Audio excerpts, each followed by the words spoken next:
Donc, bienvenue à tous. Aujourd'hui, c'est le quatrième webinaire. Donc, les trois précédents ont eu lieu notamment à Lille, à Rennes et à Tarbes.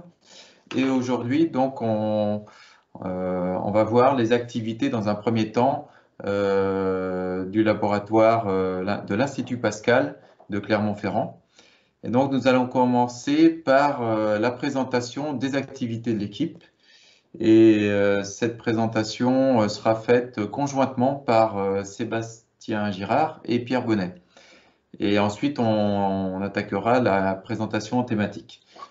Donc, je vous laisse la parole à tous les deux. Bon, eh bien, écoute, merci Christophe pour cette introduction. Merci également au GT5 de proposer cette série de webinaires. C'est des choses, je pense, très intéressantes. Bonjour à tous. Alors, tu l'as rappelé, Christophe, effectivement, la semaine dernière, Jean-Marc Zieno disait après le Nord, après l'Ouest, ils sont passés au Sud. Voilà.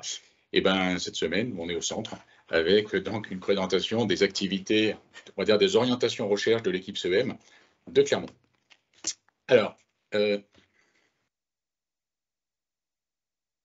quelques éléments de contexte, peut-être pour commencer, puisque j'ai senti, Christophe, d'ailleurs, que tu hésitais à dire l'ASMEA pour le nom de notre laboratoire. Donc, pour situer un peu les choses, en 2017, il y avait deux universités à Clermont qui se sont réunies en une seule, qui s'appelait l'université Clermont-Auvergne. Et assez récemment, au 1er janvier 2021, c'est devenu l'université Clermont-Auvergne et associée. En plus, c'est un établissement expérimental. Alors, ne me demandez pas exactement ce que c'est tout nouveau. Voilà. Une précision également au niveau du nom du laboratoire, parce qu'il y a encore beaucoup de gens qui continuent à nous appeler l'ASMEA, mais en fait, ça a disparu. Le LASMEA en tant que tel, avec ce nom-là, a disparu en 2012, et il est devenu l'Institut Pascal. On est resté une UMR du CNRS, bien sûr, mais depuis pas mal de temps, on est maintenant Institut Pascal. Alors, quelques mots sur l'équipe CEM donc, de l'Institut Pascal. Elle est constituée de 7 enseignants-chercheurs, un ingénieur d'études et actuellement, il y a une AT. À noter qu'il n'y a aucun CNRS, aucun chercheur CNRS dans notre équipe. Nous sommes tous enseignants-chercheurs. Nous intervenons tous au niveau de l'enseignement. Alors, malgré tout, on a deux tutelles de rattachement principales, l'Université Clermont-Auvergne et également le CNRS. Mais au niveau des enseignements, on est aussi rattaché à l'EPI, l'école universitaire de physique et ingénierie. Et pour la moitié des collègues de l'équipe, c'est l'INP, l'Institut national polytechnique de Clermont. Et de façon secondaire, on est aussi rattaché au CHU de Clermont. Alors, je vais vous présenter, mais très brièvement, les principales thématiques de recherche de l'équipe, regroupées de façon un peu artificielle en 3 thèmes. Et pour info, vous voyez apparaître le logo CEM Clermont-Auvergne à droite, là. On a conservé le logo pour l'équipe, le logo que l'on avait établi, qu'on avait créé, entre guillemets, pour le colloque CEM, que l'équipe CEM avait organisé en 2014 à Clermont. Alors, la première thématique, regroupée sous le vocable modélisation, simulation numérique, regroupe un certain nombre de codes de calcul qui ont été développés dans l'équipe pour résoudre les équations de Maxwell, bien entendu, aussi bien dans le domaine temporel que fréquentiel. Donc, comme la plupart des équipes de recherche en CEM, nous disposons de codes de type différence finie, volume fini, méthode des moments, qu'on a cherché à hybrider ensemble pour tirer parti des avantages de chaque méthode. Nous travaillons également sur des approches de co-simulation.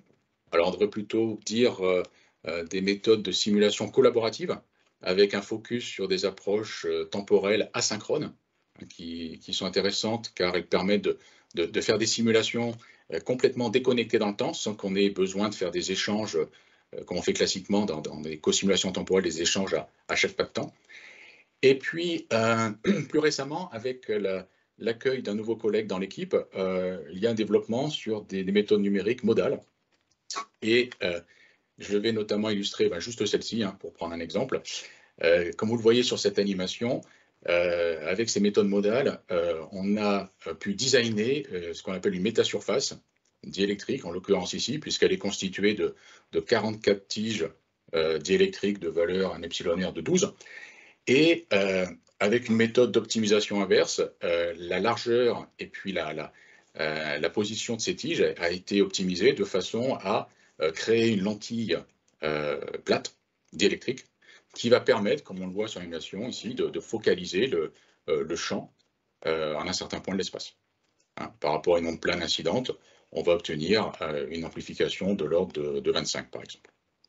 Donc l'idée, c'est d'utiliser ces méthodes-là pour les rendre multifonctionnelles pour des problèmes de CEM. On imagine bien qu'est-ce qu'on peut faire avec ce type de surface qui est, entre guillemets, commandable à souhait. Alors, je ne vous l'apprendrai certainement pas, hein, on connaît l'importance des câbles, des lignes de transmission dans les problèmes de CEM. Donc, on a également une forte activité de recherche et de développement sur tout ce qui est modèle de ligne de transmission. Pour des applications, par exemple, c'est une illustration ici sur des liaisons flexibles, flex, sur le développement, sur la modélisation de bandes mesure de ZT, de SE, d'efficacité de blindage en plus haute fréquence.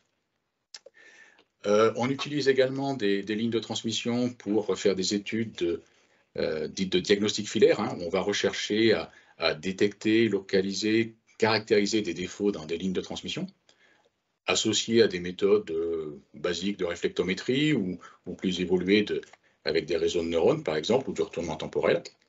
Bref, dans tous les cas, ça a besoin d'utiliser des modèles plus ou moins sophistiqués de lignes de transmission.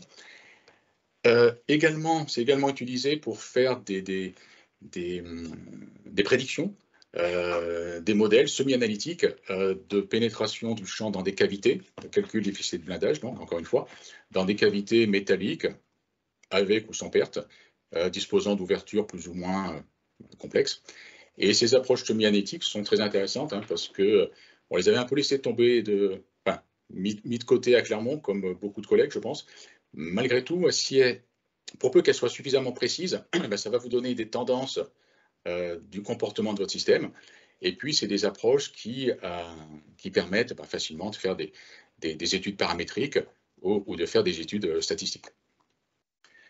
Alors, justement, sur l'approche statistique, Clermont, l'équipe CEM a été, entre guillemets, précurseur, hein, sur ces approches-là, parce que dès 2005, on a développé une activité qu'on a appelée par la suite CEM stochastique, grâce à la collaboration avec des collègues de maths appliquées et puis des collègues en fait probabilistes, hein, en mécanique des structures qui sont sur le même campus que nous, qui nous ont aidés à introduire ces méthodes qui permettent de propager des incertitudes dans des problèmes de CEM.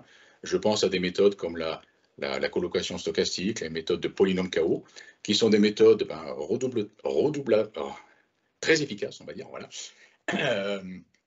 pour peu qu'elles soient non intrusives.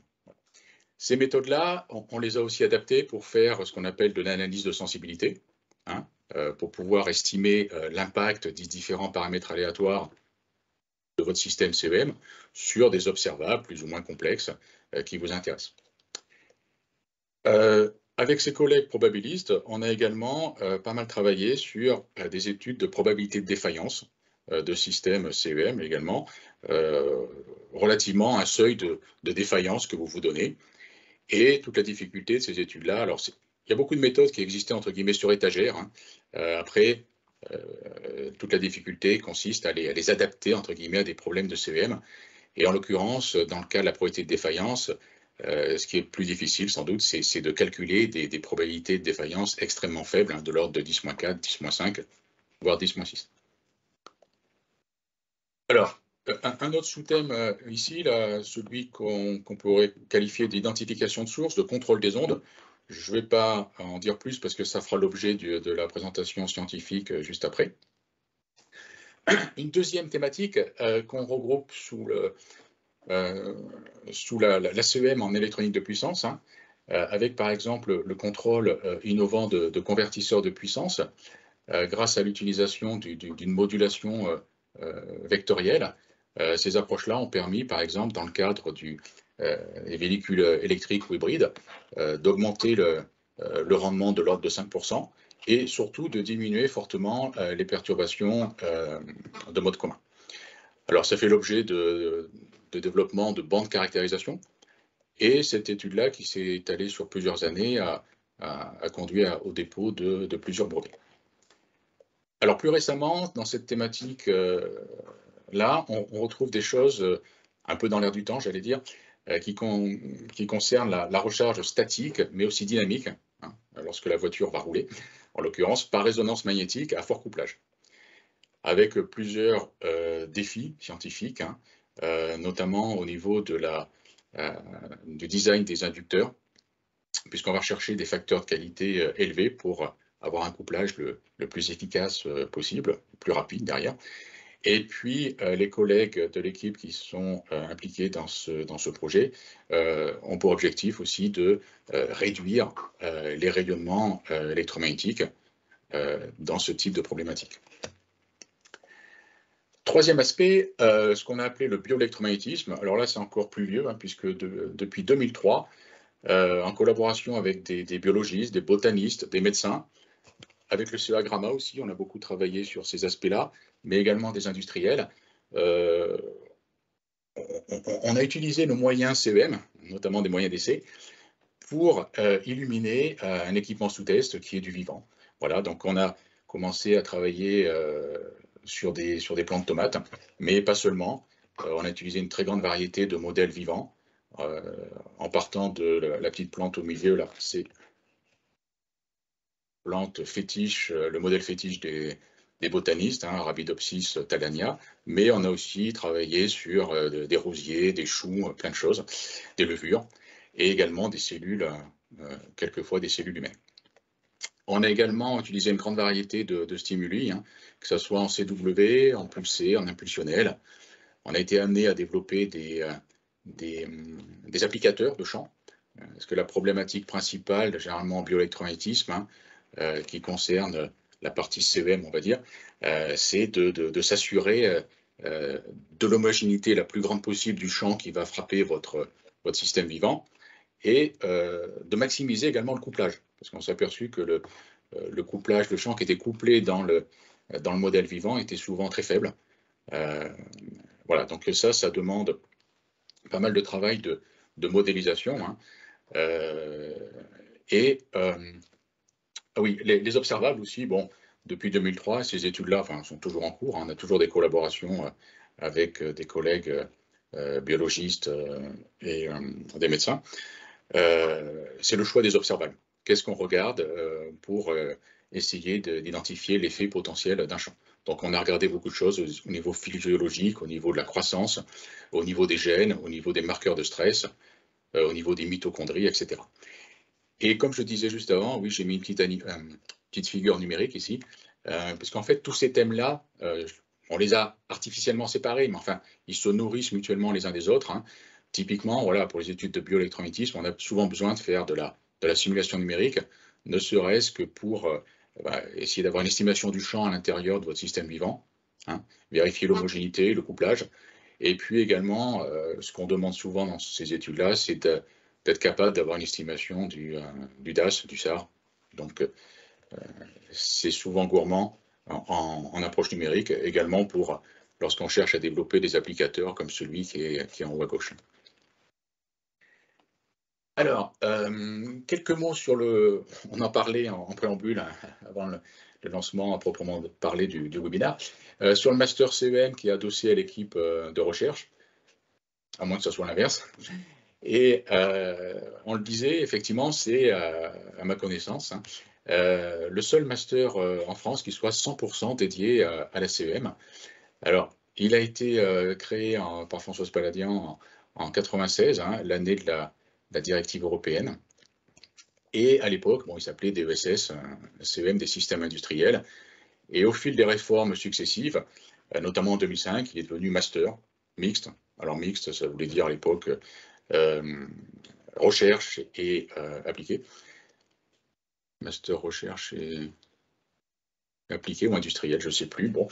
Et puis plus récemment, en 2020, on l'a ouvert à l'alternance avec des contrats d'apprentissage. C'est quelque chose qui est fortement apprécié par les étudiants et les entreprises aussi. Il y a un très bon retour des deux. Et bon an, mal an, il y a une vingtaine d'étudiants qui suivent le master CEM de Clermont, dans lequel il y a une bonne dizaine d'intervenants extérieurs, qui sont des spécialistes reconnus dans leur domaine respectif en CEM. On l'a dit en préambule, hein, la CEM, c'est très vaste, très large comme domaine. Donc, on essaie de faire venir des intervenants, généralement industriels, mais pas seulement, dans différents domaines pour que les étudiants aient un point de vue différent. Il y a des intervenants qui sont là, qui viennent chaque année depuis l'ouverture du master. J'en profite pour les remercier. Je ne sais pas s'ils sont présents là, mais ils se reconnaîtront. Et alors, le Master CEM, son enseignement évolue. Hein. Chaque année, on essaie de suivre ce qui se fait au niveau nouveauté en termes de CEM, les nouveaux domaines qui sont concernés par les problématiques. Et justement, on profite du fait des liens étroits entre l'équipe recherche et le Master CEM pour proposer des nouvelles UE, des nouvelles unités d'enseignement. Et notamment, récemment, on a proposé il y a la création d'une unité d'enseignement appelée CEM et nouvelles technologies, dans laquelle on retrouve des choses comme la problématique des objets, l'Internet des objets, pardon, et CEM, la cybersécurité et la CEM, et également, on a introduit quelque chose qui concerne les méthodes d'intelligence artificielle pour résoudre des problèmes de CEM. En haut à droite, là, à propos, vous voyez apparaître une petite animation. C'était l'ancien des étudiants qui avaient fait ça. Une animation scientifique une animation numérique, pardon, qui représente la devise du Master CEM. Alors, comme je disais, les liens sont étroits entre recherche et enseignement. On est tous enseignants-chercheurs dans l'équipe. Et on partage beaucoup de choses entre la recherche et l'enseignement, et notamment en termes de moyens d'essai. Hein. Ils sont duals. Et je vais passer la parole à Sébastien Girard qui va vous présenter cette partie-là, puisqu'il en est responsable. Oui, bonjour à tous. Donc très rapidement, ouais, pour finir la présentation de l'équipe, donc on dispose d'une grande variété de moyens de test génériques qui sont pour l'utilisation bien évidemment du domaine de la recherche. Les étudiants du master les utilisent également, et vous allez voir juste après, on a une grosse ouverture également sur les problématiques industrielles. Et des moyens d'essai qu'on dispose, eh ben, on va retrouver un certain nombre de moyens d'essai pour tout ce qu'on appelle le test en rayonnement. Donc on dispose d'une grande chambre réverbérante d'à peu près 200 mètres cubes qui nous permet d'avoir eh bien, une bande de fréquence de test qui va s'étaler de 80 mégas jusqu'à 18 gigas, avec une couverture d'amplification jusqu'à 4 gigas qui nous permet d'avoir des niveaux de champ relativement sympathiques, hein, supérieurs à la centaine de volts par mètre. On dispose également depuis maintenant 2 ans d'une chambre anéchoïque qui nous permet de faire des essais à 1 mètre et 3 mètres dans des bandes de fréquences assez étendues également. Reviens avant, PR, s'il te plaît. Voilà, je vais rester là 2 minutes encore. Et également une cellule GTM, donc plutôt petite, qui va nous servir, vous le verrez après, pour des problématiques des objets connectés. On a également à disposition un certain nombre de types d'essais pour des problématiques en conduit. On a un banc de test de décharge électrostatique avec des amplitudes de décharge qui montent jusqu'à 8 kV en contact et 16 kV dans l'air. On a un banc de test pour la partie unité conduite avec amplificateur pour aller chercher des niveaux jusqu'à 10 volts d'injection sans problème, avec différents types d'injecteurs, que ce soit des réseaux de couplage-découplage ou des pinces. Et bien évidemment, pour la partie émission conduite, tout un jeu de RSIL. Et on dispose également d'un banc de test pour tout ce qui est transitoire en salve. Alors à ça, on ajoute également tous les équipements génériques, traditionnels derrière tout ça. En plus de ces plateformes de test, on a construit depuis maintenant quelques années une plateforme de test liée à la problématique des objets connectés. C'est juste après, Pierre, s'il te plaît. Merci. Et donc là, c'est une plateforme qu'on a développée principalement vis-à-vis d'attentes d'industriels qui venaient nous solliciter pour des tests, principalement des tests de préqualification. à la fois pour des caractérisations conduites, mais presque surtout pour du rayonné, principalement pour des problématiques avec la nouvelle arrivée de la directive RED et des normes radio, qui impliquent pas mal de choses au niveau conception pour les industriels, que ce soit pour des équipements type ISM, donc médical, scientifique, ou les SRD, donc les Short Range Device, les équipements à courte portée. Et donc là, on a développé un banc qui nous permet, notamment en rayonné, que ce soit en chambre anéchoïque ou en GTEM, avec des avantages de l'une ou l'autre, de faire des caractérisations, soit de la puissance rayonnée isotrope équivalente, soit du taux d'occupation de canal, soit la caractérisation spurious, enfin bon, tous les trucs traditionnels, on va dire, sur ce genre de directive. On réalise également des caractérisations et de la réalisation de réseaux d'adaptation d'antennes intégrées. Il y a pas mal d'industriels qui sont venus nous voir parce qu'ils achetaient des antennes sur étagère et ils avaient, par intégration d'antennes, une forte dérive des bandes d'adaptation. Et donc, on est capable aussi par mesure de caractériser ça et donc de réadapter en fait cette antenne avec les dérives d'intégration qui peut y avoir. Donc là, principalement, cette plateforme tourne autour de contrats de prestations industrielles avec donc des sociétés, vous en voyez quelques-unes en dessous, pour des produits qui sont soit dans le domaine civil, soit ici dans le domaine médical, que ce soit Ecodia, c'est des aides auditives, ou Biocorp, c'est tout ce qui est pistolet à insuline connecté ou inhalateur connecté. Et enfin, le dernier type de plateforme qu'on développe pour les industriels, c'est la CEM, et on l'a qualifié de CEM et de mobilité. Donc c'est juste après, Pierre, s'il te plaît. On a au niveau de l'Institut Pascal une forte activité de recherche sur les véhicules sans pilote, les véhicules autonomes, et donc du coup on s'inscrit nous aussi dans cette problématique-là. Donc là vous voyez sur la photo un hypercar qui est sans pilote, autonome, et donc du coup on est capable de le caractériser là en chambre réverbérante, et donc surtout également de venir l'embêter vis-à-vis des différents capteurs et radars qui lui sont associés. On a également travaillé avec des sociétés type Ligier ou Renault sur des véhicules full électriques ou hybrides complets. Alors, une autre grosse activité expérimentale en lien avec ce que vous a présenté Pierre auparavant, c'est la partie câblage.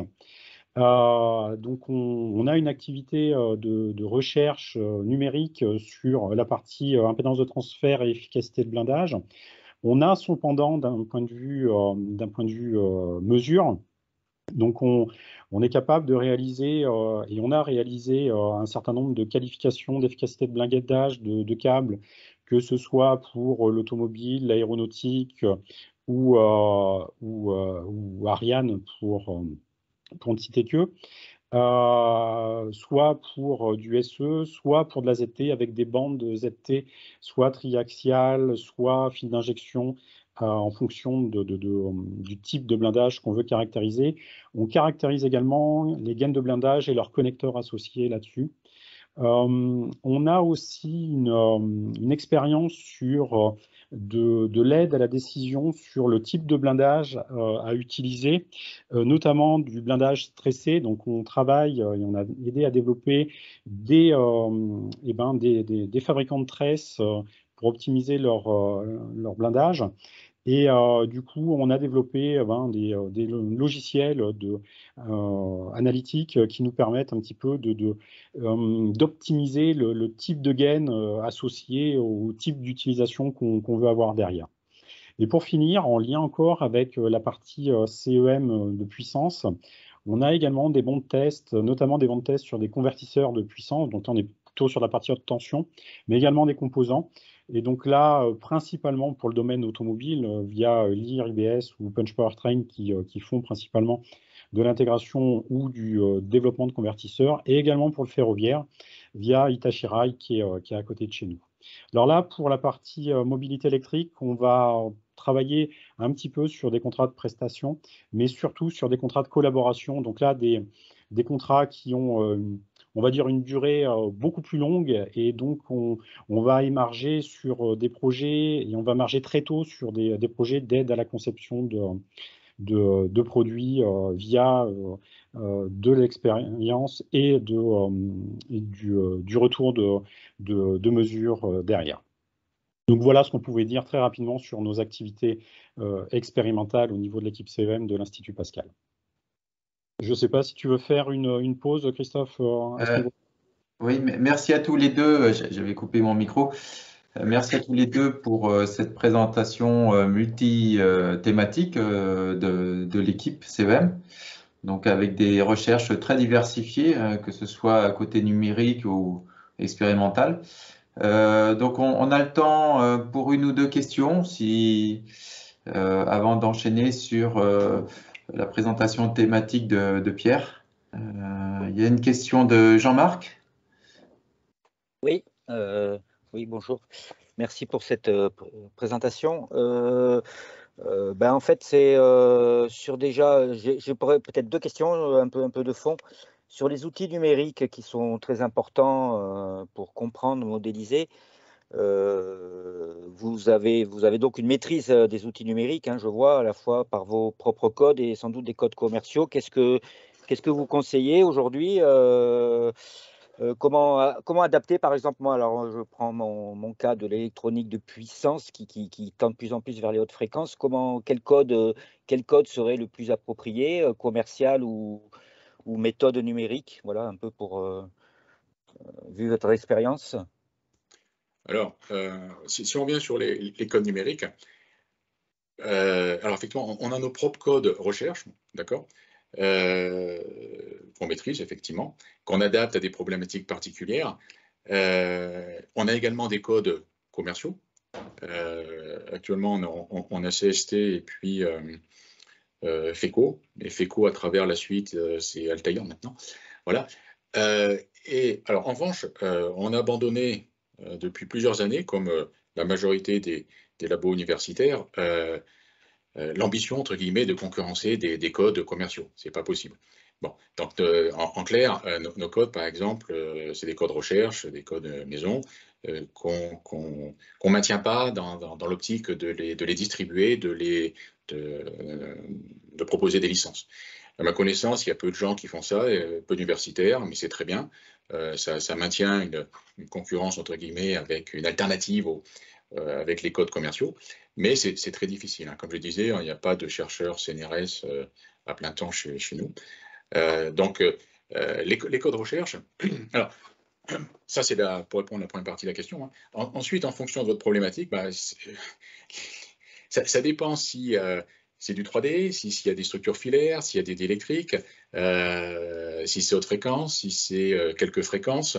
En fonction de ça, c'est un peu ce qui fait je dirais la beauté des méthodes numériques en CEM, c'est que contrairement à nos collègues en mécanique, il n'y a pas qu'une méthode qui l'emporte. Hein. En fonction du problème qu'il faut analyser de CEM, on va utiliser telle ou telle méthode. 1D, 3D, fréquentiel, temporel, etc. Bon, du coup, c'est vraiment problème dépendant.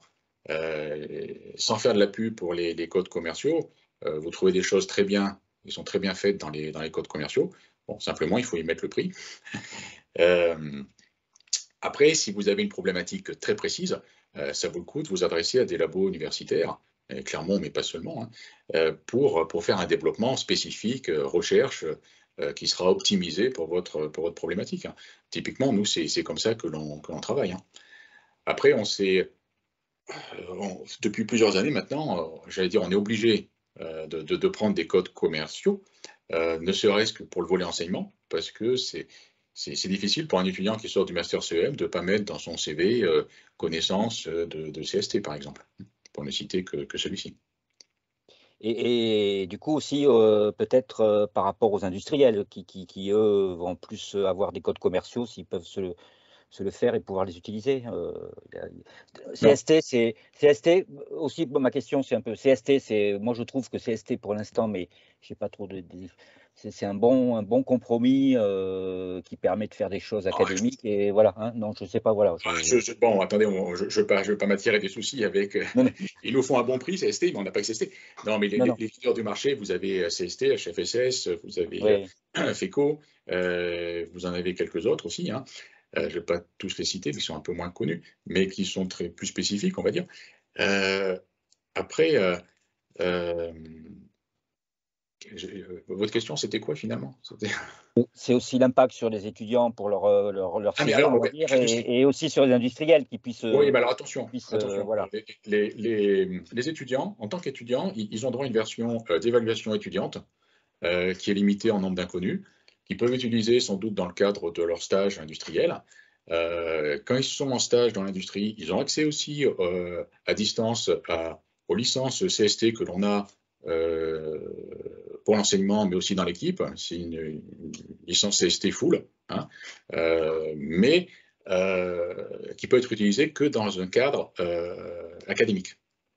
Voilà. En clair, on ne peut pas prendre un étudiant en stage industriel et en pensant qu'il va utiliser la version full de CST en se connectant au laboratoire. Oui. On n'a pas les licences pour ça. CST et puis Altair nous font des ristournes énormes, mais c'est parce que c'est dans le cadre d'une utilisation académique ou recherche. Oui, et quelque part, on prépare les étudiants à être formés à l'utilisation aussi de ces outils en les présentant. Donc, quelque part, il y a un côté gagnant-gagnant. C'est ça. Alors, je propose de passer à la présentation thématique parce que l'heure tourne. Et donc voilà. Alors, donc Pierre, tu peux switcher de présentation. Voilà, c'est arrivé. Alors, je vais faire une brève introduction sur Pierre en fait. Donc Pierre Bonnet, donc qui est professeur donc à l'université Blaise Pascal. Donc pardon. À l'université. Ah oui, pardon. Ok. Blaise Pascal de Clermont-Ferrand. Non, justement, j'ai fait un point. Ok. Vous n'avez pas écouté mon préambule. Oui. Effectivement, j'avais noté ça en premier. Bon, c'est pas grave. Et donc, ce que je voulais souligner, c'est que tu as fait ta thèse à l'ONERA en 1998 sur la méthode des volumes finis, donc appliquée à des problèmes de compatibilité électromagnétique. Et ensuite, en fait, tu as été recruté comme attaché temporaire d'enseignement et de recherche à l'université de Blaise Pascal, mais effectivement, qui a changé de nom par la suite. Et donc, dans la foulée, tu es devenu maître de conférence donc à l'université de Clermont-Ferrand, Auvergne. Ensuite, tu as soutenu ton habilitation à diriger des recherches en 2008 et tu as été recruté sur un poste de professeur des universités en 2013. Voilà, donc tu es responsable du master compatibilité électromagnétique de l'UCA depuis 2008 et de l'équipe CEN de l'Institut Pascal depuis 2011. Donc, les activités de recherche concernent principalement la modélisation et la simulation numérique en CEM, essentiellement dans le domaine temporel, le développement d'approches stochastiques, l'étude des couplages dans des cavités et l'identification de sources et la bio-CEM, ce que tu as clairement présenté tout à l'heure. Donc, je te laisse la parole pour la présentation thématique qui porte sur le contrôle actif des champs électromagnétiques temporels pour des applications CEM. Merci Christophe pour cette introduction. Alors, je vais commencer pour présenter ce que l'on veut faire finalement, ce que l'on souhaite obtenir dans le cadre de cette activité-là. Je vais commencer par, pour bien comprendre la problématique, par un exemple d'objectif que vous voyez apparaître ici, j'espère, une animation. Voilà. L'idée ici, c'est de chercher quelle est la source d'excitation que l'on va placer au centre de mon domaine de calcul en 1D ici, de façon à ce que le champ électrique qui est représenté par la courbe rouge là, qui oscille, c'est sa évolution au cours du temps, à un certain instant, défini par l'utilisateur, on veut que cette amplitude du champ électrique correspondent au profil de la chaîne des puits ou du puits de Dôme que l'on voit depuis Clermont. Voilà. Là, typiquement, on est arrivé en un instant où la cartographie du champ, finalement, correspond parfaitement au profil qu'on souhaitait. Bon. Alors, il est clair que ce type de problème est ce qu'on appelle un problème inverse. Alors, un problème inverse, avant, je commençais par appeler un problème direct. On connaît des causes et on cherche les conséquences. Par exemple, vous avez un certain nombre de sources de rayonnement, un milieu de propagation, des objets diffractants, et vous allez faire ou simuler des mesures de champ, de tension, peu importe. Ça, c'est le problème direct. Le problème inverse, c'est la réciproque, hein, à partir de mesures ou de valeurs désirées qu'on se donne, on voudrait remonter, par exemple, aux caractéristiques du milieu de propagation ou aux sources d'excitation. Alors, ce type de problématique peut s'écrire sous forme matricielle. Vous allez avoir une matrice, grand A par exemple, qui va regrouper les propriétés électromagnétiques du milieu, hein, les limites du domaine, les objets diffractants, etc. Les caractéristiques, hein, voilà. Et puis un vecteur S qui va regrouper toutes les sources d'excitation de votre problème. Et dans le second membre, vous aurez les mesures. Bien. Alors, ça se met très simplement sous cette forme-là. Ce qu'il faut savoir, c'est que généralement, ce type de problème est mal posé parce que la solution n'est pas forcément unique, parce que tout simplement, il n'y a pas forcément une solution. Hein. Alors, ça conduit à des matrices qui sont mal conditionnées. Vous pouvez avoir des petites variations sur les mesures, et souvent il y a des variations sur les mesures, hein, parce que expérimentalement vous allez avoir du bruit, qui vont conduire à des grandes variations sur votre résultat. Bon. La conséquence, c'est qu'on a des systèmes instables qui sont difficiles à résoudre généralement. Alors si on s'intéresse plus spécifiquement au problème inverse qui consiste à identifier des sources de rayonnement. Donc, comme sur ce schéma, par exemple, je me donne des mesures. Ça, c'est une donnée du problème. Je me donne, alors ou pas, on verra, le milieu de propagation avec les objets diffractants. Et je cherche à savoir quelle est là ou les sources de rayonnement qui peuvent me donner ces mesures. Alors, pour aborder ce type de problème, il y a deux grandes catégories de méthodes. La première, elle est basée sur le théorème d'équivalence, le théorème de Huygens bien connu, hein, qu'on appelle aussi le théorème des sources secondaires, qui permettent de développer des méthodes qu'on appelle les méthodes de sources équivalentes ou de surface de courant, avec des implications sur la caractérisation des antennes, le calcul des champs lointains. Ça, c'est des choses qui sont très utilisées dans les codes numériques. Hein. Et une deuxième grande catégorie de méthodes, c'est celle qui va utiliser des dipôles équivalents. À partir de... Alors, l'idée, c'est de trouver, voilà, de disposer dans l'espace un certain nombre de dipôles qui vont rayonner un champ équivalent à votre problème initial. Et ça s'obtient avec des méthodes d'algorithmes génétiques, par exemple, de réseaux de neurones, ou de façon générale, des méthodes d'optimisation. Hein.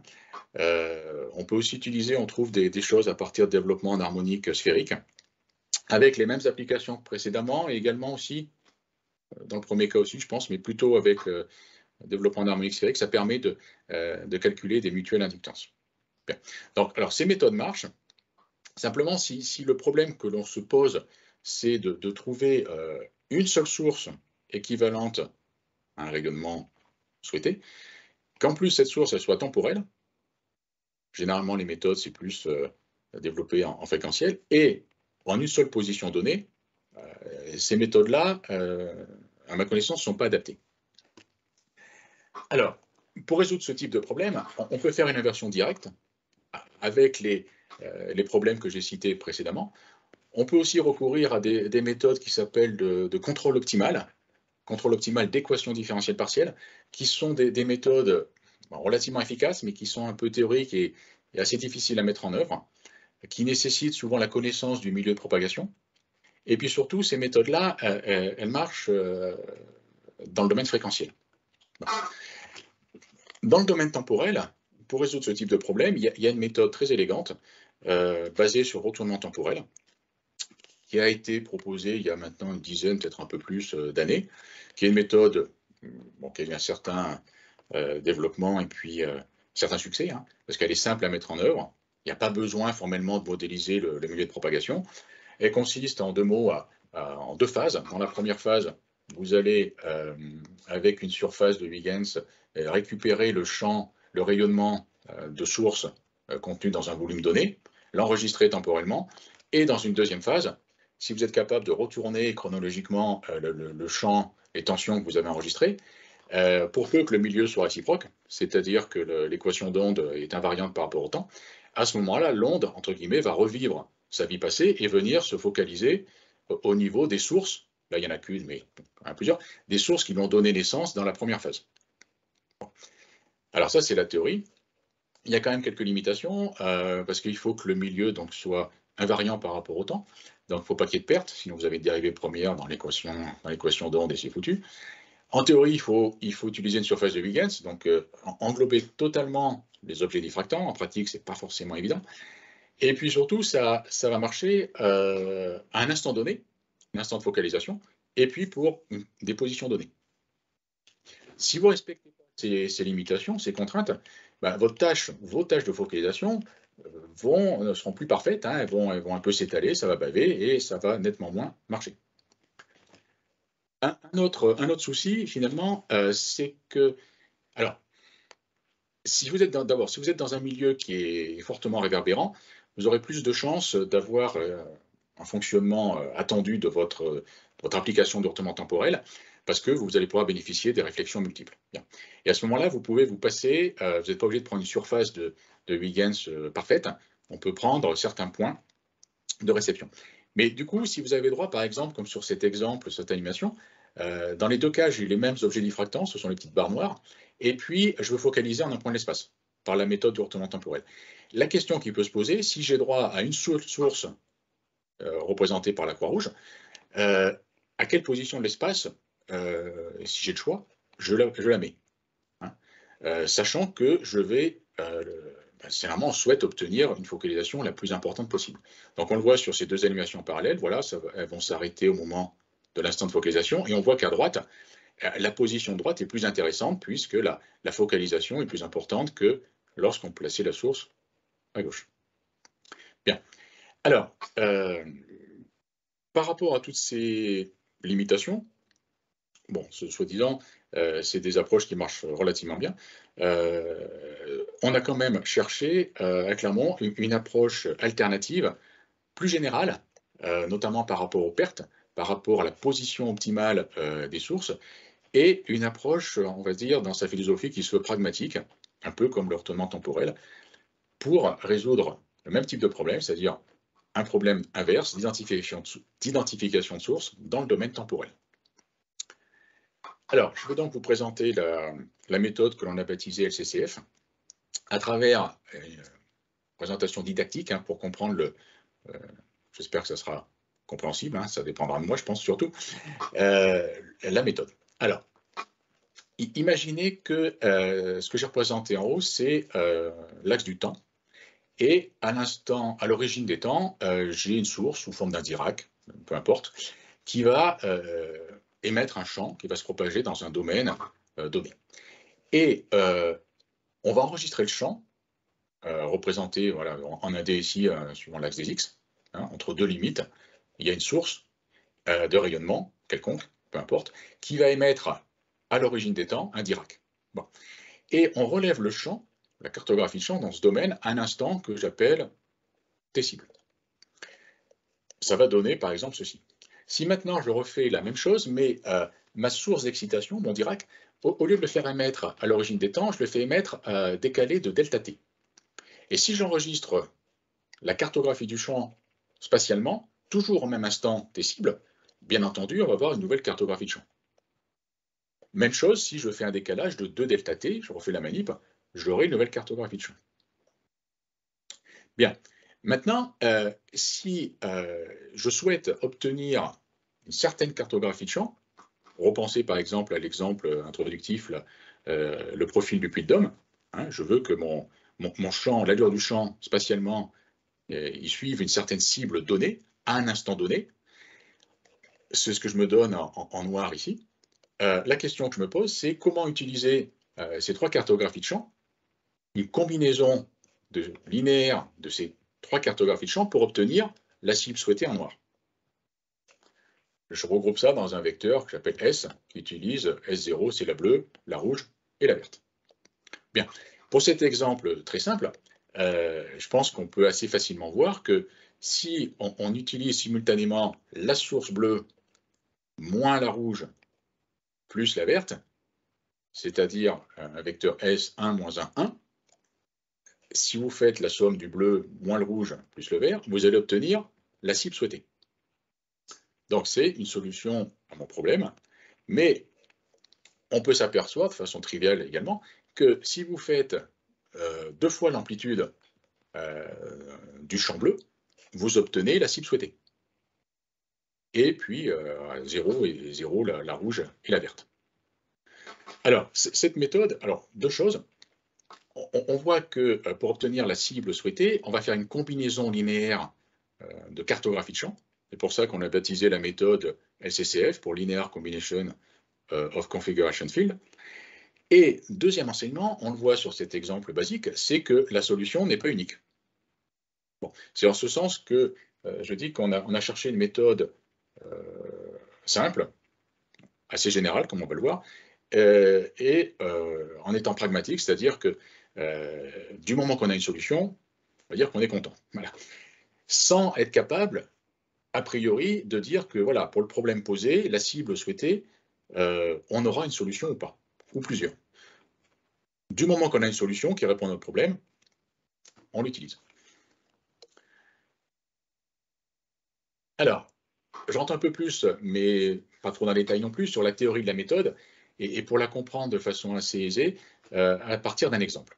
Cet exemple, c'est celui d'un réseau de lignes de transmission en bleu ici, constitué de 5 branches, des impédances aux extrémités, et on envoie une impulsion gaussienne au niveau de l'entrée 1, et on relève la tension au cours du temps au niveau de la charge ZL4. Ça donne cette allure temporelle. Bien. Maintenant, imaginons que entre les 2 points verts, je souhaite imposer un profil de tension que j'ai choisi au préalable, que j'appelle par exemple VT. Bon, c'est-à-dire supprimer le signal original vert et le remplacer par quelque chose qui est donné. La méthode LCCF va consister à résoudre un système linéaire du type AS égale moins B plus VT. Grand A, ça va être une matrice qui va être construite avec la réponse à l'entrée gaussienne. S, ça va être ma source que je vais chercher qui va me permettre d'obtenir ma cible rouge, que j'appelle VT. Et pour obtenir cette bonne cible, il va falloir retrancher dans un premier temps la tension qu'il y avait sur la durée choisie, que j'appelle B.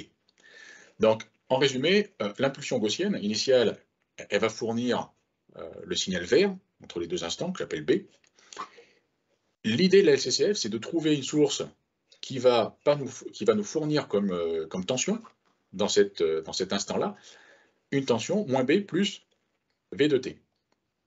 Alors, je ne sais pas pourquoi j'ai mis un vecteur sur les flèches, là. On pourrait l'enlever ici.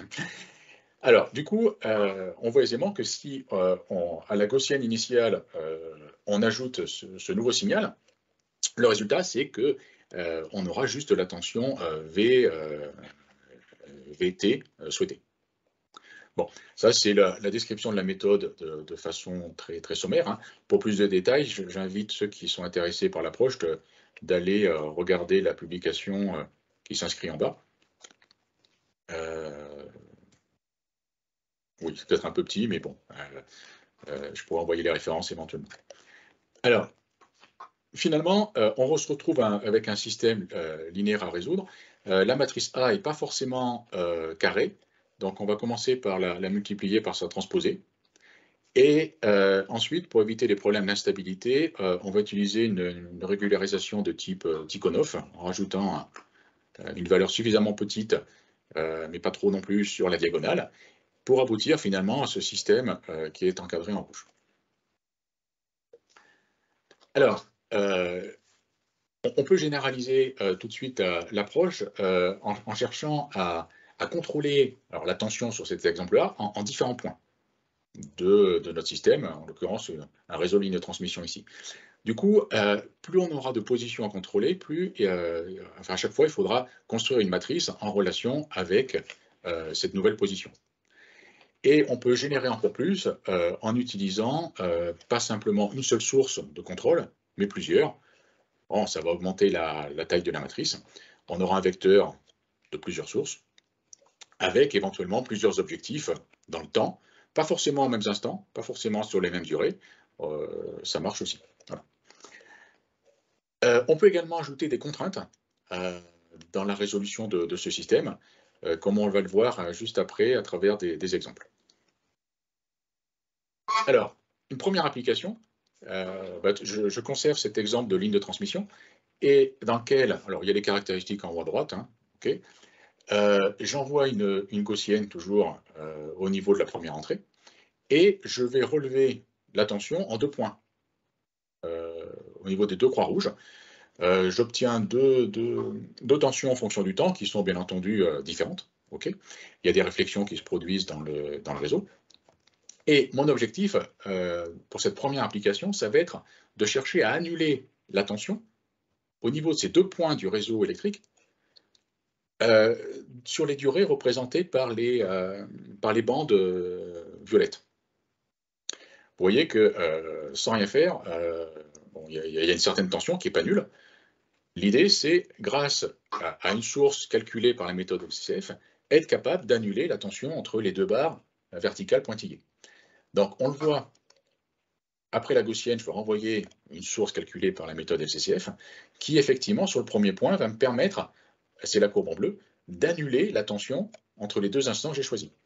En rouge pointillé, j'ai rappelé la tension initiale, qui n'était pas nulle.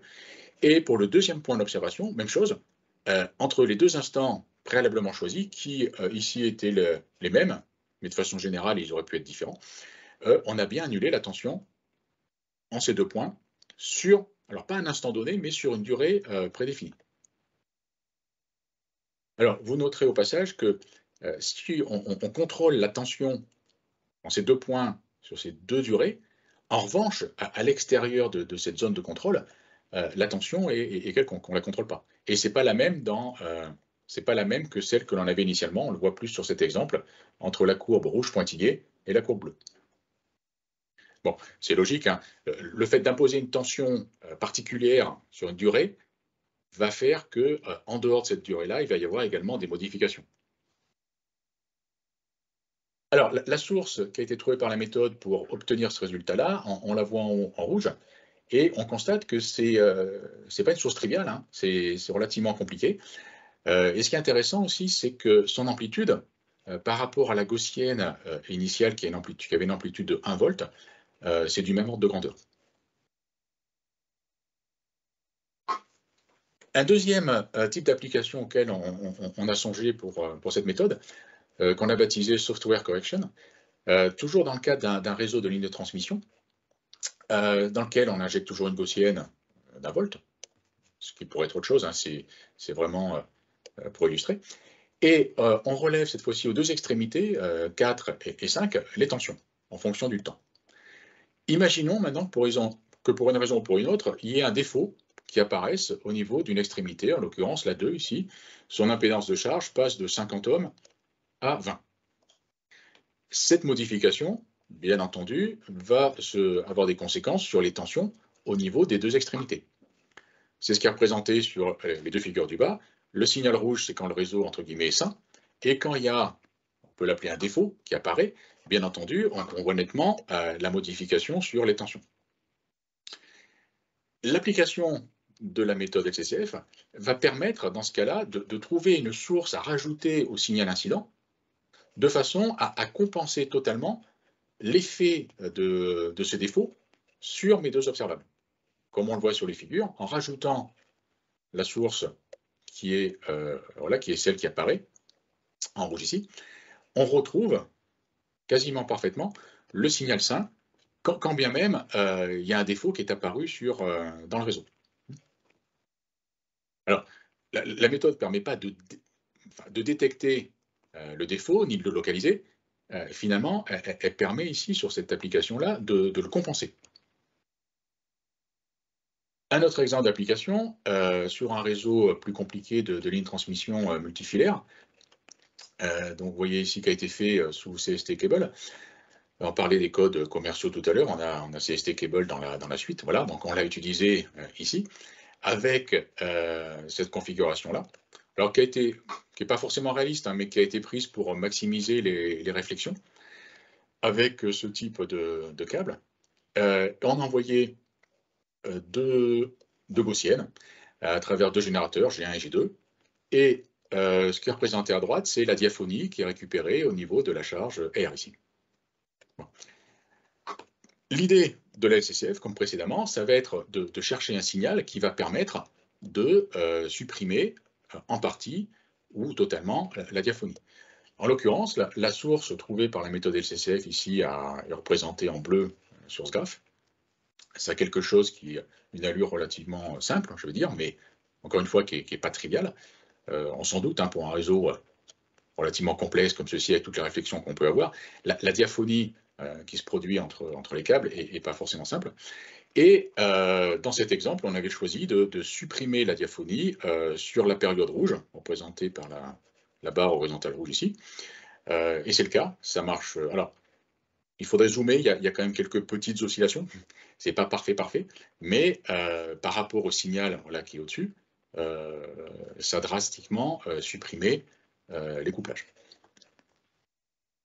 Alors, je reviens sur l'imposition d'une tension en un point d'un réseau, en reprenant un exemple ici, un exemple précédent. Voilà, j'ai la tension en fonction du temps, représentée ici en rouge.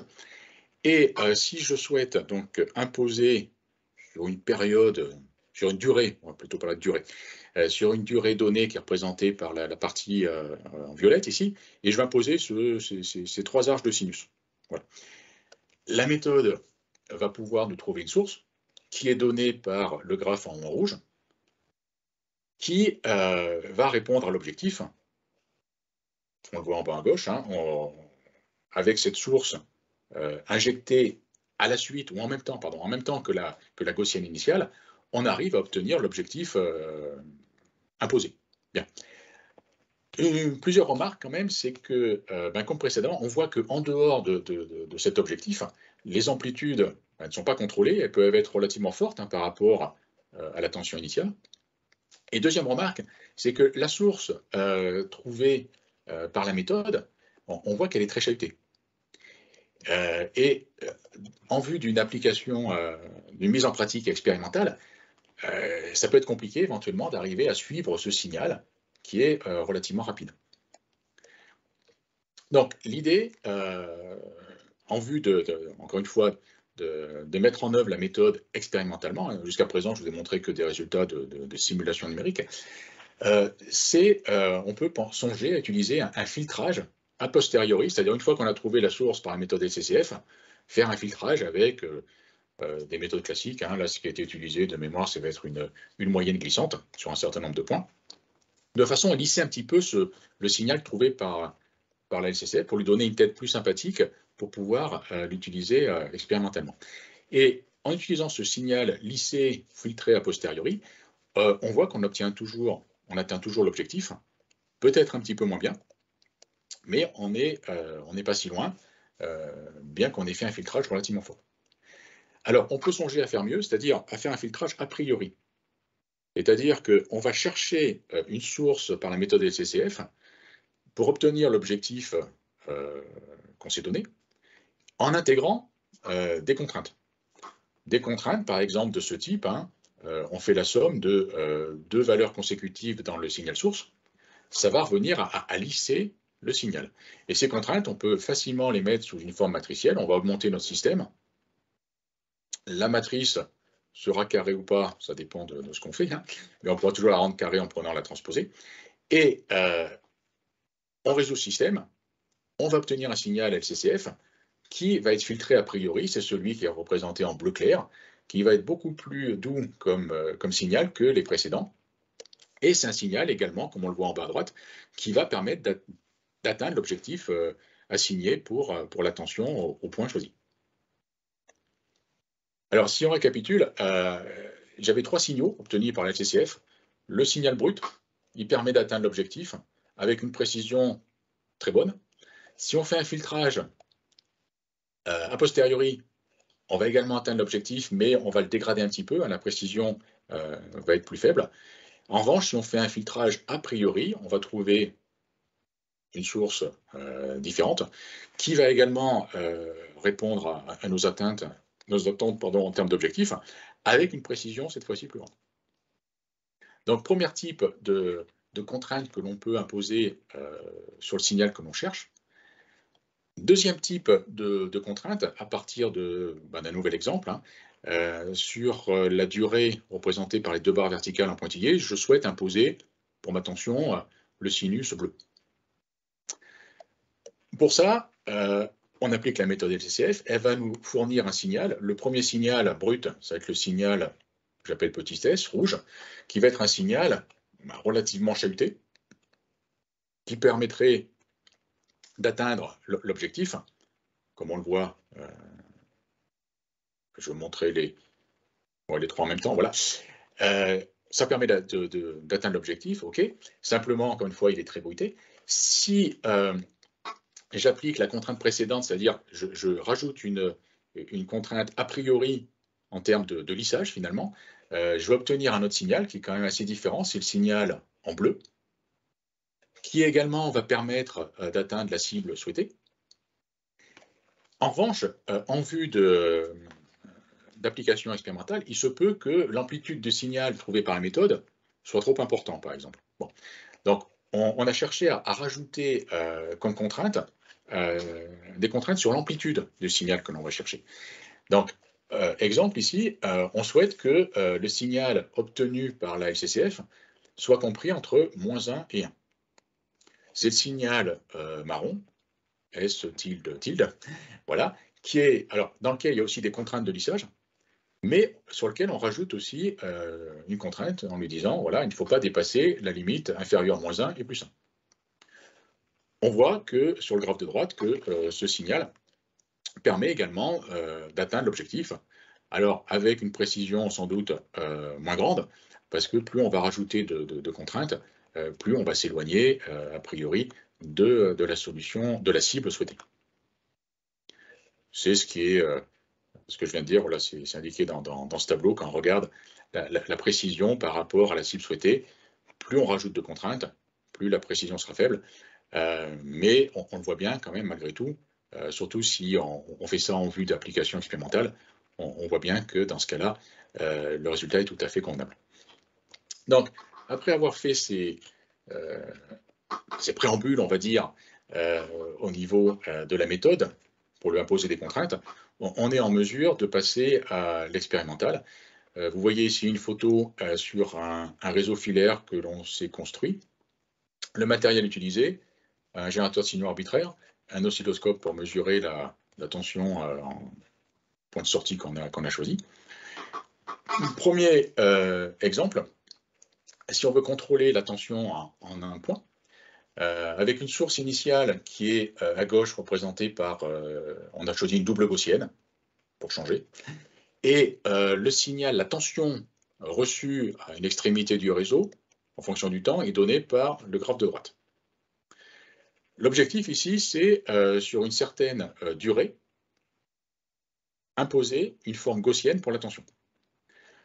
C'est ce qui est représenté à droite ici, après application d'un signal trouvé par la méthode LCCF, qu'on voit à gauche en vert, qui est un signal, encore une fois, non trivial, avec des amplitudes qui correspondent à la mise en œuvre expérimentale, enfin une possibilité de mise en œuvre expérimentale, avec des variations aussi qui ne sont pas trop rapides. Et on voit bien que l'objectif qui était d'obtenir une gaussienne dans la zone en bleu est atteint, modulo les oscillations, le bruit expérimental. Même chose, on s'est donné comme objectif d'imposer un signal nul, une tension nulle, sur une certaine durée. Objectif rempli là également, hein. On voit bien que le signal est quasiment nul. Et ceci, bien entendu, impose un signal différent du précédent. Si je reviens sur le précédent, on voit que si l'objectif, si la cible change, bien entendu, le signal associé va changer. Alors, un dernier exemple 1D, le même réseau, une application expérimentale de ce que j'ai appelé précédemment software correction. Quand il y a un défaut qui apparaît dans le réseau, je vais chercher un signal qui va compenser l'effet de ce défaut pour retomber sur le signal sain, le signal du départ. Bon. Et le défaut, on a pris quelque chose de franchement fort ici, puisqu'on a carrément débranché, supprimé une branche de la pieuvre, du réseau de câbles. Dans le cas du réseau sain, c'est la courbe rouge.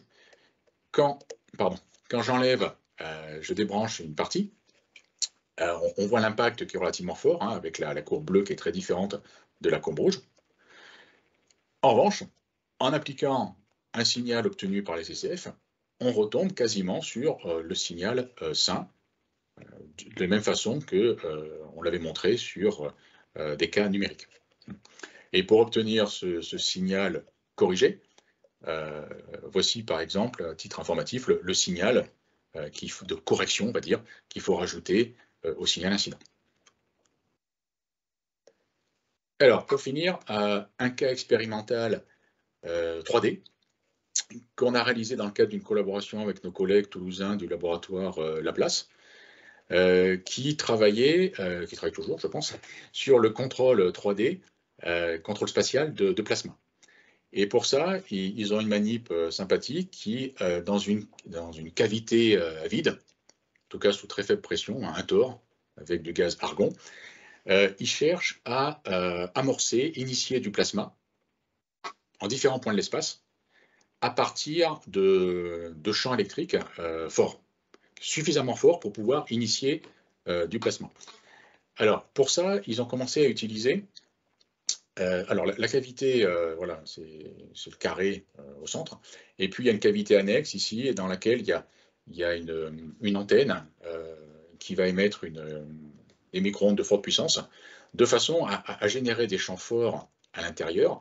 Et notamment, ils ont commencé à utiliser le principe de retournement temporel que j'ai évoqué précédemment pour focaliser en certains points.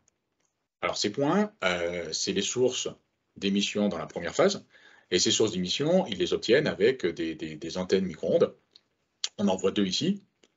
Dans la deuxième phase, en retournant le signal capté par cette antenne-là, et en le remettant inversé chronologiquement, c'est le principe du retournement temporel, ils focalisent au niveau de l'antenne émettrice. Et puis, il y a un hublot dans leur cavité qui permet de filmer ou de prendre des photos pour vérifier que le plasma ça a bien été déclenché. Alors effectivement, on le voit sur cette photo, il y a un plasma qui est apparu sur l'antenne 1, très bien, mais on voit aussi qu'il y a un peu plus loin, en retrait, c'est la deuxième antenne, on voit qu'il y a un plasma qui s'est initié, qui s'est amorcé, également sur la deuxième antenne. Bon, ça vient du fait que le retournement temporel, vous allez générer un champ, il va venir se focaliser à l'endroit où vous aviez des sources dans la première phase, mais en dehors de ça, vous ne maîtrisez pas le champ. Et il se peut, pour une raison ou une autre, que vous ayez, surtout dans une cavité, un champ fort et suffisamment fort à un autre point de l'espace pour initier un plasma. C'est ce qui se produit ici. Donc, on a vu avec eux comment appliquer la méthode FCCF sur cette manip 3D pour imposer, grâce à la méthode, simultanément un pic de champ fort, enfin alors, un champ fort sur la première antenne et un minimum, voire zéro, sur la deuxième. Sachant que imposer un champ nul, une tension, enfin, ou un champ, ici, peu importe, par la méthode du retournement temporel, ça paraît compliqué parce que il faut qu'il y ait quelque chose qui soit émis dans la première phase. Si vous imposez zéro, il n'y a rien qui est émis, vous n'allez rien récupérer. Bon. En revanche, avec la FCCF, on peut très bien dire, ben voilà, comme on l'a vu sur les exemples précédents, sur ce point de l'espace, sur le deuxième, ici, je voudrais qu'il y ait un champ quasiment nul. En revanche, maximiser le champ ici dans l'espoir d'amorcer un plasma uniquement sur cette position. Alors, on leur a fourni un signal FCCF qui est différent, bien sûr, du signal du retournement temporel précédent, qui est celui-ci, qu'ils ont injecté dans leur cavité. Et on le voit sur cette photo, le plasma a été amorcé, initié, uniquement sur l'antenne que l'on souhaitait. En mémoire, dans le cas de heurtement temporel, on avait donc deux tâches de plasma. Et en plus, si vous êtes attentif, vous voyez que la tâche, le plasma sur la première antenne est moins net que dans le cas de la SSF. Alors, juste pour illustrer, avec un signal LCCF différent, on peut aussi aller initier un plasma uniquement sur la deuxième antenne, en rouge ici, avec bien entendu un signal différent. Et on le voit sur cette photo, on va bien amorcer un plasma uniquement sur cette antenne et absolument rien sur l'autre. Donc, ça permet d'améliorer, on va dire, la méthode du retournement temporel avec un contrôle spatial plus poussé, plus général, parce qu'il se fait en différents points et surtout sur des durées, sur des temps longs. Ça ne va pas être le champ qui est imposé à un instant donné, mais sur une durée. Et ça, dans le cadre de cette application, c'était intéressant parce que pour initier un plasma, il ne faut pas qu'il y ait un champ fort juste en une nanoseconde. Il faut l'appliquer sur une certaine durée, une certaine inertie pour déclencher le plasma. Et ça, le retournement la LCCF permet de le faire. Alors pour plus de détails sur cette manip, surtout sur la partie plasma, qui n'est pas du tout de mon domaine, je vous renvoie une publication commune qui avait été faite il y a quelques temps. Voilà, alors pour tirer un bilan de ceci, la méthode que je vous ai présentée, elle permet donc d'identifier des sources pour obtenir quoi? Pour obtenir des cibles temporelles en un instant, mais pas seulement, sur des durées, spatialement, pas seulement en un point, mais ça peut être en plusieurs points de l'espace, avec une ou plusieurs sources. Ces sources, on peut leur ajouter des contraintes de lissage, des contraintes fréquentielles, des contraintes d'amplitude. C'est une méthode qui est plus générale que la méthode de retournement temporel, puisque on n'a pas besoin d'avoir l'invariance par rapport au temps, comme pour le retournement temporel, c'est-à-dire qu'on peut avoir des pertes dans le milieu, on peut avoir de la dispersion, ce n'est pas un problème. La méthode intègre ceci. Les applications potentielles, on en a vu quelques-unes en CEM, on en a aussi en intégrité de signal. Par manque de temps, je ne vous ai pas montré ce type d'application. Des méthodes, alors, on peut l'appliquer, comme on l'a vu en Randstad, pour la correction, la compensation de défauts. On peut aussi utiliser cette méthode pour faire ce qu'on appelle le cloaking, des câbles d'invisibilité, mais également des communications discrètes entre différents points, puisqu'on est capable d'assurer qu'une tension particulière qui va transporter un signal utile va se générer, va être obtenue en un seul point de l'espace. Partout ailleurs, ça sera complètement différent. Alors, parmi les perspectives, certaines qu'on a déjà attaquées, notamment étendre la méthode à des cas non linéaires, mais on peut aussi envisager la génération d'ondes planes dans des cavités, style CRBM par exemple, des applications de type blindage, et par rapport au dernier exemple de contrôle spatial du plasma, d'imaginer, comme suggéré par les collègues toulousains, un contrôle dynamique du plasma, c'est-à-dire arriver à le déplacer dans l'espace de façon contrôlée. Voilà, tout ceci, ces méthodes-là rentrent dans le cadre général, on va dire, du contrôle actif, puisqu'on va se servir d'une source de champ ou de courant, de tension, pour le contrôle, de façon générale, des champs électromagnétiques. Voilà, j'espère pas avoir trop dépassé le temps imparti. Merci Pierre. Alors, bon, on a débordé un petit peu, mais on a le temps pour quelques questions. En tous les cas, c'était une présentation très didactique, très pédagogique, et puis avec une démonstration éclatante, expérimentale là, sur la partie plasma qui est vraiment... alors, c'est en plus dans le cadre d'une collaboration, j'imagine, multidisciplinaire que ça a dû se faire. Mais c'est vraiment quelque chose de très pertinent en termes d'application. On peut prendre le temps pour quelques questions si vous le voulez bien. Alors, j'ai vu une main se lever. Pierre-Étienne, vas-y. Oui, c'est moi. Bonjour. Bah, merci d'abord, Pierre, pour la présentation. C'était très, très instructif. Moi, ça me fait penser un peu à ce qu'on peut faire en filtrage actif, au final, en électronique de puissance. Et à la fin, quand tu parlais de câble d'invisibilité, justement, au final, ça revient à faire ça. Du coup, je me demandais quelle était la dynamique en temporel d'obtention, en fait, de ce nouveau signal et de réinjection. Alors, attends, qu'est-ce que tu appelles la Enfin, dynamique? un temps de réponse, enfin le temps de réponse de ta méthode, par exemple, à l'arrivée, quand tu présentais sur les lignes de transmission au début le défaut qui peut apparaître, quels peuvent Oui. être les... Alors, c'est pas du, c'est pas direct. Enfin, je veux dire, il faut obtenir le signal, quoi. C'est pas du temps réel. Enfin, on l'a pas appliqué par exemple, avec la collaboration avec les Toulousains, ça prenait un certain temps de calculer le signal nécessaire et puis de le renvoyer. Ils le testaient. Et puis ils nous disaient ça marche pas. Si la question c'est voilà, en temps réel, trouver un signal qui va compenser le défaut, à l'heure actuelle, on ne le fait pas, quoi. C'est plutôt, voilà, on a détecté qu'il y avait un défaut ou quelque chose qu'on voulait cacher, pour être plus général, voilà, pour parler de câble d'invisibilité. On a un nouveau signal, on a le signal référence, et du coup, on va chercher le signal correctif à ajouter pour retomber sur l'observable initial, quoi. La question, c'est ça, c'était un peu du temps réel, tu voulais dire? Oui, c'est ça, la question c'était est-ce que c'est un événement, bah, comme tu disais pour le défaut par exemple, qui est statique et qu'on cherche à compenser, ou est-ce qu'on pouvait compenser du temps réel? Mais donc d'après ce que tu dis, non, Ah, c'est plus...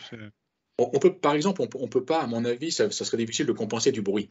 Parce que le bruit est aléatoire, et puis il faudra le faire en temps réel, être capable à la fois de le mesurer, de chercher le signal qui va bien pour le compenser, et puis de le réinjecter. Voilà. Donc, on ne vise pas ce type d'application-là. C'est pour des choses qui... on prend le temps de... Voilà, il faut des applications où on puisse avoir le temps de calculer ce nouveau signal et de l'appliquer, quoi. Après, en temps réel, tout dépend de la vitesse pour obtenir le signal correctif, hein. Si on vise des durées d'application des cibles très longues en temps, on va avoir un système beaucoup plus grand, ça va être plus long à résoudre, quoi. D'accord. Très bien, bah, merci. J'avais une question, je me posais une question, Pierre, sur le signal initial non corrigé, c'est-à-dire avec ton système linéaire que tu inverses. Et je me demandais d'où venait ce signal haute fréquence, un peu parasite en fait, dans la méthodologie que tu as. Donc après, tu as proposé une technique de Moyen-Âge pour l'éliminer. Et ce Moyen-Âge-là, tu l'as intégré dans ton système linéaire. Mais initialement, je m'interrogeais sur qu'est-ce qui fait que on a ce signal un peu, alors, parasite, on peut quelque part, Oui. mais qui a priori est inutile pour Tout à fait. la réponse en temporel en fait. Oui, je suis d'accord. Ben, nous aussi, on s'est interrogé là-dessus, hein. C'est vraiment un problème dépendant, hein, si tu veux. Dans certains cas, il se peut que le système soit mal conditionné. Parce qu'attention, ce que l'on cherche, alors si on se donne une cible, si la cible, on prend quelque chose qui physiquement n'est pas atteignable, il n'y aura pas de solution, hein. Il faut qu'on puisse l'obtenir, quoi, hein. Je rappelle, hein, que les équations de Maxwell, elles ont une solution unique, mais dans tout l'espace. Là, on va juste prendre un point, deux, trois, enfin un certain nombre de points. Si on veut faire des ondes planes, on va en prendre un peu plus localement. Voilà, il n'y a pas forcément une solution. Et puis, on a constaté que parfois, voilà, on avait des choses qui étaient un petit peu instables. Mais finalement, je crois, de mémoire, on a quasiment toujours trouvé une solution, quoi. La méthode a toujours donné une solution. Ouais, d'accord. Mais on n'a jamais imposé non plus des choses complètement délirantes, hein. Voilà, sur un réseau où il y a des tensions de l'ordre de 1 volt, on ne va pas lui dire, ben, d'un coup, tu as 1 volt et tu vas passer à une amplitude de 10 000 volts avec un front de montée très raide. On se doute que physiquement, ça ne sera pas atteignable, quoi. Oui, on va manquer de dynamique, ouais, pour le coup. Mais compenser des couplages, des choses comme ça, qui sont physiques, qui existent, on se doute qu'il y a une solution qui va arriver à les compenser, quoi. Oui, d'accord. Alors en fait, peut-être que le système pour les hautes fréquences se comporte pas très bien en fait. Et encore que c'est un signal qui est assez fort de correction, mais qui finalement n'est pas perturbant sur la zone où on cherche à annuler le signal, sur la Mhm. zone visée. Il y a une question de Jean-Marc. Oui, merci. Merci pour cette présentation. On voit bien que le côté enseignant-chercheur, hein, de bien présenter de façon didactique, hein, c'est ça l'intérêt. Ça. Donc du coup, un peu lié aux questions précédentes, la méthode a l'air de bien marcher, enfin voilà, mais finalement, il y a un inconvénient, si j'ai compris, c'est qu'en dehors de la cible, le signal, du coup, est modifié. Enfin, le signal initial, hein, on voit qu'il a des formations. Donc, du coup, est-ce que ce n'est pas un inconvénient? Est-ce que là aussi, on ne va pas avoir une conséquence, finalement, d'avoir d'autres effets indésirables en dehors de la fenêtre temporelle de la cible? Voilà. Tout à fait, oui, c'est une limitation. Mais après, justement, l'intérêt par rapport au détournement temporel, c'est que si dans l'espace, on a un autre point où on veut s'assurer alors, on a une cible sur un point de l'espace, sur une durée donnée qui peut être sur toute la durée de simulation, hein, peu importe, on veut imposer une cible temporelle. C'est ça qui nous intéresse. Mais attention, à côté, comme le cas des plasmas, on veut qu'en certains points de l'espace, on n'ait pas n'importe quoi. Donc à ce moment-là, il faut rentrer ces points-là dans la méthode pour imposer un champ que l'on souhaite, quoi. Après, c'est clair qu'on ne peut pas le faire pour tous les points de l'espace, mais si vous avez identifié des points, des zones de couplage, par exemple, des zones sensibles, où il ne faut pas qu'il y ait un champ trop fort, à ce moment-là, il faut les intégrer dans la méthode pour éviter justement d'avoir des champs trop forts là. Alors, est-ce qu'il n'y a pas un risque, Pierre, alors ça on l'a pas vu là, mais dans tes cas d'application, mais de générer un plasma, par exemple, dans une autre zone qui n'a pas été traitée? Oui, c'est possible, mais je pense que là, dans la manip de nos collègues, alors je vais les citer, hein, le doctorant, c'était Valentin Mazière, et puis son directeur thèse, Pascal Olivier, que certains connaissent, que beaucoup connaissent, hein, j'imagine. Oui, mais là, le plasma, avec l'ortement temporel, il y avait beaucoup de risques, et c'est ce qui s'est passé, qu'il soit généré au niveau de l'antenne, parce qu'il y a un renforcement de champ, et puis c'était plus à ce niveau-là. Voilà. Donc, ailleurs, visiblement, peut-être que c'est un coup de chance, mais on le voit sur la photo, il n'y a pas eu d'amorçage de plasma, quoi. Hmm. Mais effectivement, dans une cavité, bon, il y a des modes, le facteur de qualité, je crois, était assez élevé.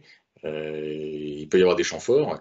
Et encore une fois, en dehors des points que l'on s'assigne, où on veut qu'il y ait un certain signal, c'est pas maîtrisé. Et de même, en dehors, je rejoins ce que disait Jean-Marc Dino, en dehors de la durée temporelle qu'on s'en donne au départ, c'est pas maîtrisé. Si on veut le maîtriser de l'instant 0 jusqu'à l'instant final, il faut indiquer qu'on va de 0 jusqu'à la fin, quoi. Hmm. D'accord. Et en fait, quand on a comparé avec l'ornement temporel, par exemple, on a beaucoup de mal. L'exemple que je montre en préambule, là, pour expliquer ce que l'on souhaite faire avec le puits de Dôme, on a essayé de le traiter par retournement temporel. On n'y est pas arrivé. C'est-à-dire imposer par retournement temporel un champ, une cartographie de champ, à un instant donné spatialement. Voilà. Autre qu'en quelques points. Alors peut-être Oui, qu'on ça s'est veut mal dire qu'il y pris. avait trop de contraintes dans le problème, c'est ça? Par retournement temporel, hein, j'entends. Hein. Par Oui. retournement temporel, peut-être qu'on s'y est mal pris. Mais qu'est-ce qu'on a fait? On a mis des sources de rayonnement de façon, dès le départ, à avoir l'allure le profil du puits de Dôme, quoi. Voilà. Bon, ça n'a pas marché.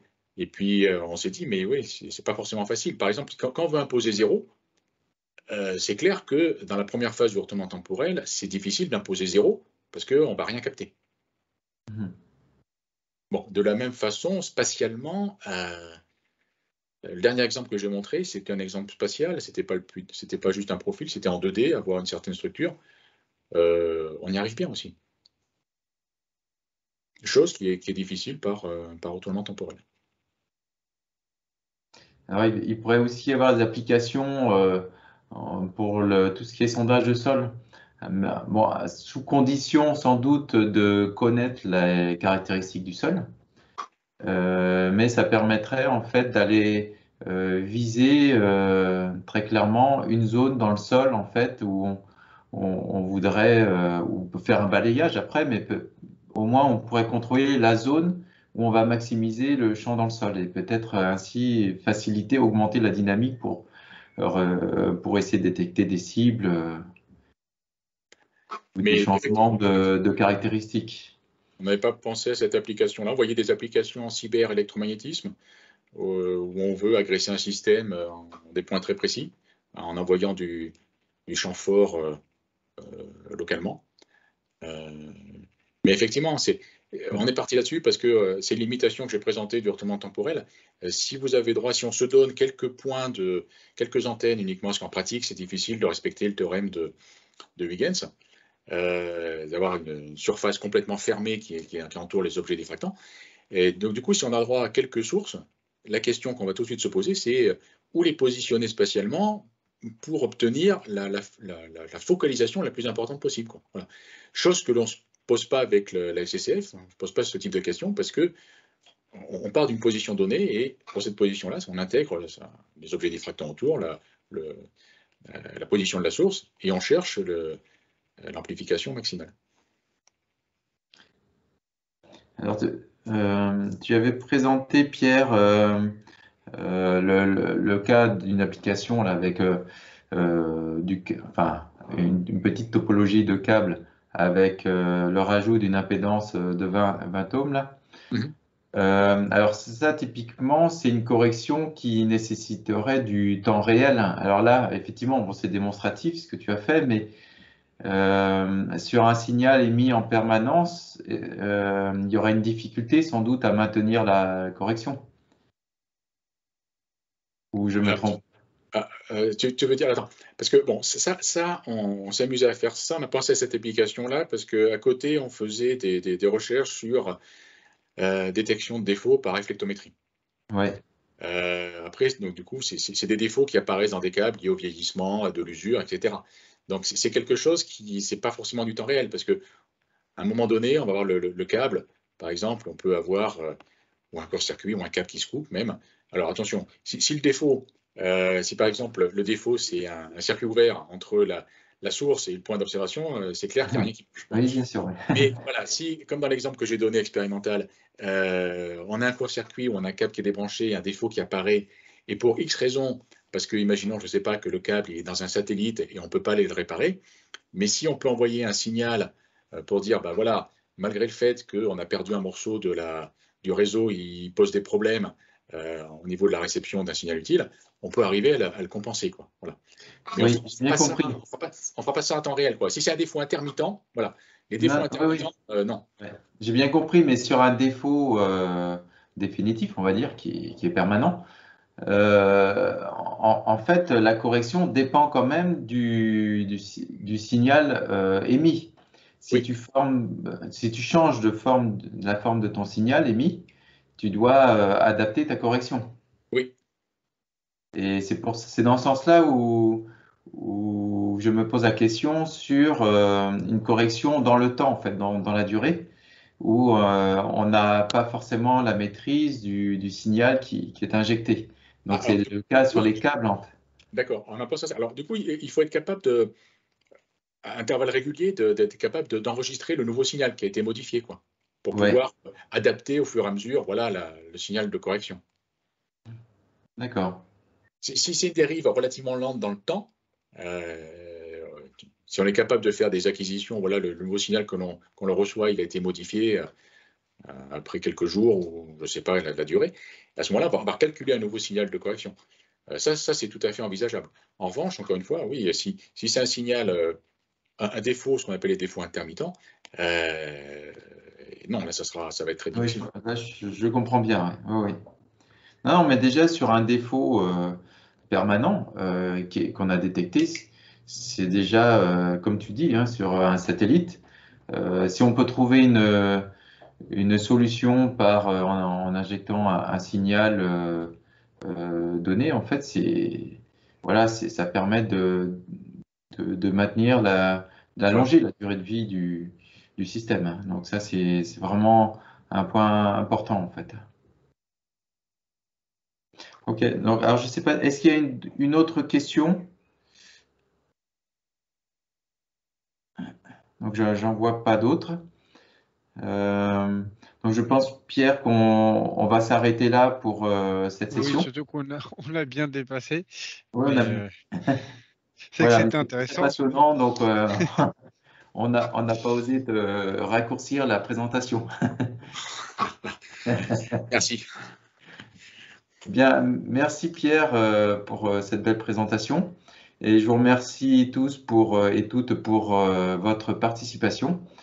Et donc n'oubliez pas, donc les webinaires continuent pour encore 2 semaines. Et la semaine prochaine, je peux vous donner l'information. Donc ce sera une présentation. On va retourner dans le sud, en fait, à Toulouse. Donc, et on va aller sur la CEM des composants avec Alexandre Boyer et Fabrice Cagnier. Voilà. Donc je vous remercie, tous pour avoir assisté à ce webinaire et puis je vous dis à la semaine prochaine.